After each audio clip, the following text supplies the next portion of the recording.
ಕೋಗಿಲಿನಲ್ಲಿ ಏನು ಅಕ್ರಮ ವಲಸಿಗರಿಗೆ, ಬಾಂಗ್ಲಾದೇಶದಿಂದ ಬಂದಂತ ಅಕ್ರಮ ವಲಸಿಗರಿಗೆ ಅವರ ಮನೆಯನ್ನ ಕೆಡವಿರ್ತಕ್ಕಂಥದ್ದೇ ಕಾಂಗ್ರೆಸ್ ಸರ್ಕಾರ. ಆದ್ರೆ ಕೆ.ಸಿ. ವೇಣುಗೋಪಾಲ್ ಅವರು ಗದರಿಸಿದ್ರು ಅಂತ ಹೇಳಿ ಪಾಪ ಸಿದ್ದರಾಮಯ್ಯನವರು ತನ್ನ ಮುಖ್ಯಮಂತ್ರಿ ಕುರ್ಚಿಯಲ್ಲಿ ಕಳ್ಕೋಬೇಕಾಗ್ತದ ಅಂತ ಹೇಳಿ ಆ ಅಕ್ರಮ ವಲಸಿಗರಿಗೆ ಇವತ್ತು ಮನೆಗಳನ್ನ ಕೊಡೋದಕ್ಕೆ ರಾಜ್ಯ ಸರ್ಕಾರ ಮುಂದಾಗಿದೆ. ಡಿ.ಕೆ. ಶಿವಕುಮಾರ್ ಅವರು ಕೂಡ ಮುಖ್ಯಮಂತ್ರಿ ಕುರ್ಚಿಯನ್ನ ಕಸ್ಕೋಬೇಕು ಅನ್ನೋ ಕಾರಣಕ್ಕೆ ಕೆ.ಸಿ. ವೇಣುಗೋಪಾಲ್ ಮುಖೇನ ಮುಖ್ಯಮಂತ್ರಿಗಳಿಗೆ ಧಮಕಿ ಹಾಕಿಸಿ ಅವರು ಕೂಡ ಈ ಅಕ್ರಮ ವಲಸಿಗರಿಗೆ ಇವತ್ತು ಮನೆಗಳನ್ನ ಕೊಡೋದಕ್ಕೆ ಹೊರಟಿದ್ದಾರೆ. ನಾನು ಈ ರಾಜ್ಯದ ಮುಖ್ಯಮಂತ್ರಿಗಳಿಗೆ ಉಪಮುಖ್ಯಮಂತ್ರಿ ಕೇಳೋದಕ್ಕೆ ಇಚ್ಛೆ ಪಡ್ತೇನೆ. ರಾಜ್ಯದ ಜನ ಇವತ್ತು ಪ್ರಶ್ನೆ ಮಾಡ್ತಾ ಇದ್ದಾರೆ, ಕರ್ನಾಟಕ ರಾಜ್ಯದ ಮುಖ್ಯಮಂತ್ರಿಗಳು ಸಿದ್ದರಾಮಯ್ಯನವರು ಇದ್ದಾರೋ ಅಥವಾ ಕೆ.ಸಿ. ವೇಣುಗೋಪಾಲ್ ಇದ್ದಾರೋ ಅಂತ ಹೇಳಿ ಪ್ರಶ್ನೆ ಮಾಡ್ತಾ ಇದ್ದಾರೆ.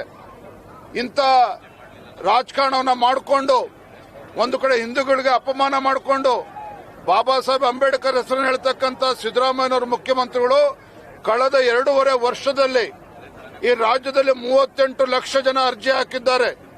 ಅದರಲ್ಲಿ ಪರಿಷ್ಠ ಜಾತಿ, ಪರಿಷ್ಠ ಪಂಗಡ, ಹಿಂದುಳಿದ ವರ್ಗ ಎಲ್ಲರೂ ಕೂಡ ಮನೆಗಳಿಗೆ ಅರ್ಜಿ ಹಾಕಿದ್ದಾರೆ ಬಡವರು. ಕಳೆದ 2.5 ವರ್ಷದಲ್ಲಿ ಕಾಂಗ್ರೆಸ್ ಸರ್ಕಾರ ಬಂದಾಗಿನಿಂದ ಒಂದೇ ಒಂದು ಮನೆ ಯೋಗ್ಯತೆಗೆ ಕೊಡೋದಕ್ಕೆ ಸಾಧ್ಯ ಆಗಿಲ್ಲ. ಆದ್ರೆ ಕಾಂಗ್ರೆಸ್ ಹೈಕಮಾಂಡ್ ಬೆದರಿಸಿದ್ರು ಅಂತೇಳಿ ಅಕ್ರಮ ವಲಸಿಗರಿಗೆ ಇವತ್ತು ಮನೆ ಕೊಡೋದಕ್ಕೇನು ಹೊರಟಿದ್ದೀರಿ? ಇದು ಅಕ್ಷಮ್ಯ ಅಪರಾಧ. ಅಕ್ರಮ ವಲಸಿಗರಿಗೆ ಅಕ್ರಮವಾಗಿ ಇವತ್ತು ಸರ್ಕಾರ ಇವತ್ತು ಮನೆ ಕೊಡೋದಕ್ಕೆ ಹೊರಟಿರ್ತಕ್ಕಂಥದ್ದು ಭಾರತೀಯ ಜನತಾ ಪಾರ್ಟಿ. ನಾವು ಇದನ್ನು ಬಲವಾಗಿ ಖಂಡಿಸ್ತೇವೆ. ಯಾವುದೇ ಕಾರಣಕ್ಕೂ ಈ ರೀತಿ ಆಗೋದಕ್ಕೆ ನಾವು ಅವಕಾಶನ ಕೊಡೋದಿಲ್ಲ. ಮುಂದಿನ ದಿನಗಳಲ್ಲಿ ರಾಜ್ಯಾದ್ಯಂತ ಪ್ರತಿಭಟನೆ ಕೂಡ ನಾವು ಈ ನಿಟ್ಟಿನಲ್ಲಿ ನಾವು ಮಾಡೋರಿದ್ದೇವೆ. ನೋಡಿ, ಕೃಷ್ಣ ಬೈರೇಗೌಡರು ಇಲ್ಲಿ ತನಕ ಎಲ್ಲೋಗಿದ್ರು? 1 ವರ್ಷದಿಂದ ಕಟ್ಟಿರೋದು ಮನೆ ಎಲ್ಲೋಗಿದ್ರು?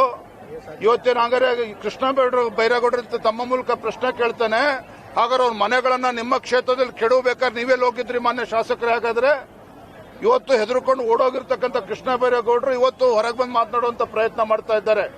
ಇವತ್ತು ಏನಾಗಿದ್ರು ಕೂಡ ಇವತ್ತು ಇಡೀ ಬಾಂಗ್ಲಾದೇಶದಲ್ಲಿ ಹಿಂದೂಗಳ ಮಾರಣ ಹೋಮ ಆಗ್ತಾ ಇದೆ. ಇಂಥ ಸಂದರ್ಭದಲ್ಲಿ ಇಂಥ ಲಜ್ಜೆಗೆಟ್ಟ ಕಾಂಗ್ರೆಸ್ ಸರ್ಕಾರ ಅಕ್ರಮ ವಲಸಿಗರಿಗೆ, ಬಾಂಗ್ಲಾದೇಶರಿಗೆ ಮನೆ ಕೊಡ್ತಾರೆ ಅಂತ ಹೇಳಿದ್ರೆ ಇವತ್ತು ಖಂಡಿತ ಇಡೀ ರಾಜ್ಯಾದ್ಯಂತ ಇವತ್ತು ಪ್ರತಿಭಟನೆ ಮಾಡ್ತೇವೆ. ಇದನ್ನು ಎಲ್ಲರೂ ಕೂಡ ಇವತ್ತು ವಿರೋಧವನ್ನು ನಾವು ಮಾಡ್ತೇವೆ.